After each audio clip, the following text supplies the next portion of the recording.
কুষ্টিয়া দৌলতপুর সীমান্তে পৃথক ৩টি অভিযানে ভারতীয় গাঁজা, মদ এবং বিপুল পরিমাণ ঔষধ উদ্ধার করেছে কুষ্টিয়া ব্যাটালিয়ন ৪৭ বিজিবি।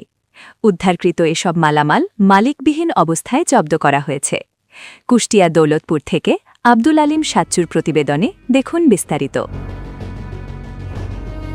বিজিবি সূত্রে জানা যায়, সুনির্দিষ্ট গোয়েন্দা তথ্যের ভিত্তিতে ৬ মার্চ ২০২৬ তারিখে কুষ্টিয়া ব্যাটালিয়নের অধীনস্থ বিভিন্ন বিওপির টহল দায়িত্বপূর্ণ সীমান্ত এলাকায় পৃথক অভিযান পরিচালনা করে এসব মাদক ও চোরাচালানি মালামাল উদ্ধার করে।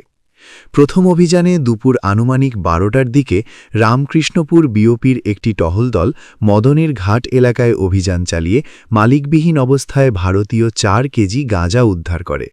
উদ্ধারকৃত গাঁজার আনুমানিক সিজার মূল্য ১৪,০০০ টাকা। এদিকে একই দিন সন্ধ্যা আনুমানিক ৬টা ৮ চরচিলমারি বিওপির টহল দল মরারপাড়া এলাকায় অভিযান পরিচালনা করে মালিকবিহীন অবস্থায় ভারতীয় ৭ বোতল মদ এবং ৬৪০টি সাইপ্রোহেপ্টাডিন হাইড্রোক্লোরাইড ট্যাবলেট উদ্ধার করে।